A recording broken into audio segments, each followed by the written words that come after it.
আসসালামু আলাইকুম। এই ভিডিওতে আমরা দেখব কিভাবে আমাদের হিরো কার্ডের ব্যানারগুলো একটু ডিজাইন করব। তো এইটা হচ্ছে আমাদের মূলত রাজু ভাই, আমাদের একজন বিশ্বস্ত এবং খুবই ভালো একজন ক্লায়েন্ট বা সফল বলতে পারেন। তো এর হচ্ছে এই দেখতেছেন এগুলো সব মানে ডিলিট করে উনি নিজে বসাইতে চাইছিল। তো এই ক্ষেত্রে দেখা যাচ্ছে যে এই জায়গায় ব্যানার নাই একটাও। তো উনি হচ্ছে আমাদেরকে একটা মেসেজ দিচ্ছে, ভাই আমার ব্যানারগুলো ডিলিট হয়ে গেছে, খুবই চিন্তা এটা নিয়ে, ঠিক আছে? তো এটা কিভাবে এডিট করবেন, দেন আমরা এইখানে যদি একটা ব্যানার আমরা করি, তো আমরা যদি হোম পেজে এরকম ভাবে এডিট অপশনে আসি, দেন আমরা এখানে ক্লিক করব। ক্লিক করার পরে সাইডে দেখতেছেন হচ্ছে যে আইটেম দেখাচ্ছে, হ্যাঁ, স্লাইডার, আইটেম 1, আইটেম 2, আইটেম 3 এবং আইটেম 4।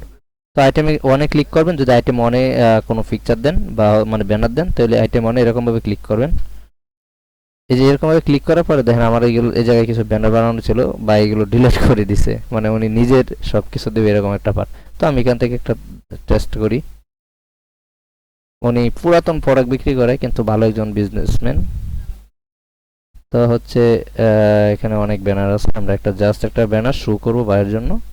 আচ্ছা, আমরা এই ব্যানারটা একটু দেখাচ্ছি, পরে বা এটা ডিলিট করে নেবে, হ্যাঁ। তো হচ্ছে যে আসছে, আমরা সিলেক্টে ক্লিক করব।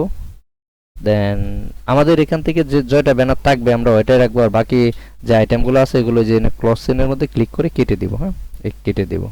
তো আমাদের একটা আছে, একটাই আমরা ইউজ করছি। আপনার যদি আরো বাড়াইতে হয় তাহলে কপির মধ্যে ক্লিক করলে আরেকটা বাড়বে, আইটেম 2 আসবে। আইটেম 2 এর ভিতরে আপনি চাইলে অন্য একটা ব্যানার দিতে পারবেন। এবং হচ্ছে কন্টেন্ট লেখার প্রয়োজন নাই। দেন হচ্ছে সিস্টেমটা মূলত এরকম ভাবেই। তো এটা যাদের হচ্ছে প্রয়োজন তারা ইউজ করতে পারেন। মূলত এটা আমাদের ক্লায়েন্টদের জন্য বানানো হয়েছে। তো আপনাদের যদি কারো ওয়েবসাইট বা হচ্ছে সফটওয়্যার বা হচ্ছে ডিজিটাল মার্কেটিং বা গ্রাফিক্স, ভিডিও এডিটিং যে কোনো রিলেটেড সার্ভিস লাগে, আমাদের সাথে কন্ট্যাক্ট করতে পারেন। ইনশাল্লাহ আমরা আপনাদেরকে সর্বোচ্চ সাপোর্ট এবং সর্বোচ্চ সুন্দরভাবে বানিয়ে দেওয়ার জন্য ট্রাই করব। তো এস এম টেক্স ভ্যারাইটির সাথে থাকবেন। আসসালামু আলাইকুম।